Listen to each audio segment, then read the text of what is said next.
For decades, Iran has been perceived internationally as a stable, ideologically rigid state, but beneath that image lies a society under enormous pressure economically, socially, and politically. The protest movements that have shaken Iran since 2022 and intensified in the years that followed are not isolated incidents. They are the visible expression of a long-term structural crisis between the Iranian state and its people. To understand what is happening today, we must begin with the deeper roots of the system. Since the 1979 Islamic Revolution, Iran has been governed by a hybrid regime in which elected institutions exist, but ultimate power rests with unelected religious authorities, especially the supreme leader. This system was designed to preserve ideological control rather than respond to popular will. For many years, it survived through a combination of nationalism, religious legitimacy, and economic redistribution. But that balance has been breaking down. By the early 2020s, Iran faced a perfect storm, crushing international sanctions, chronic corruption, currency collapse, and a rapidly growing young population with few opportunities. More than 60% of Iranians are under the age of 35. This generation did not live through the 1979 revolution. They do not feel loyalty to its ideology. What they see is a system that restricts their lives while failing to provide prosperity or dignity.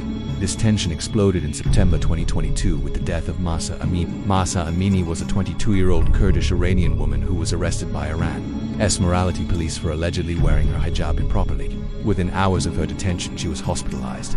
Days later, she was dead.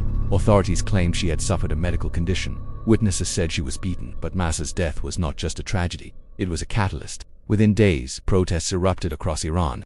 Women removed their headscarves, students walked out of classrooms, crowds chanted against the supreme leader. What began as outrage over one death quickly became a national rebellion against the entire system of social control. The slogan that unified the movement was simple and powerful: woman, life, freedom. It was not a call for minor reform, it was a rejection of the ideological foundation of the Islamic Republic. What made this uprising especially dangerous for the regime was its structure, or rather, its lack of one.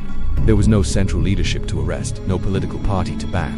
It was decentralized, youth-driven, and fueled by social media. It spread through universities, neighborhoods, and ethnic minorities, including Kurds, Baluchis, and Azeris. The regime responded the way authoritarian systems always do, with force.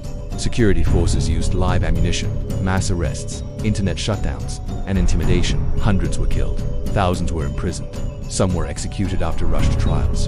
But unlike previous protest cycles, the fear barrier had been broken. People no longer believed silence would protect them. Although the state managed to clear the streets, it did not restore legitimacy.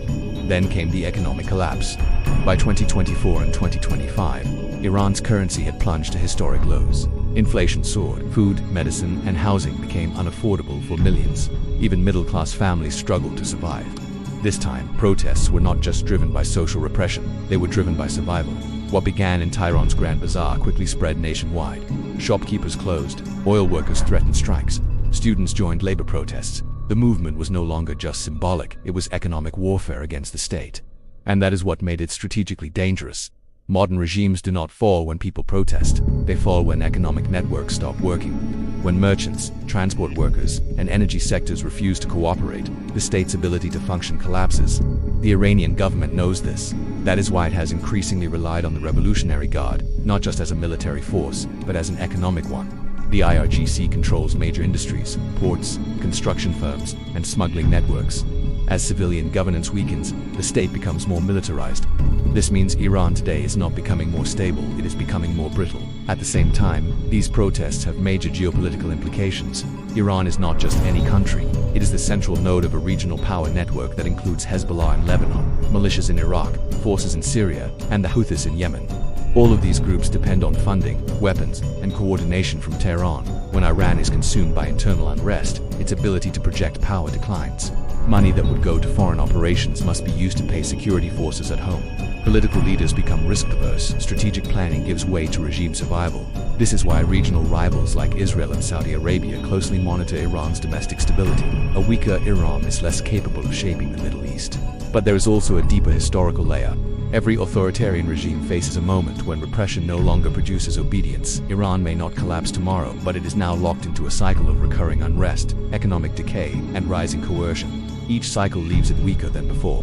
The most important change is psychological. Millions of Iranians no longer see their government as legitimate. They see it as an occupying force inside their own country.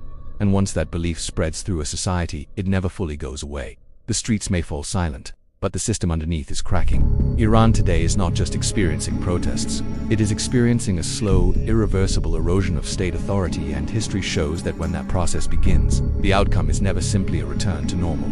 It is the beginning of something new.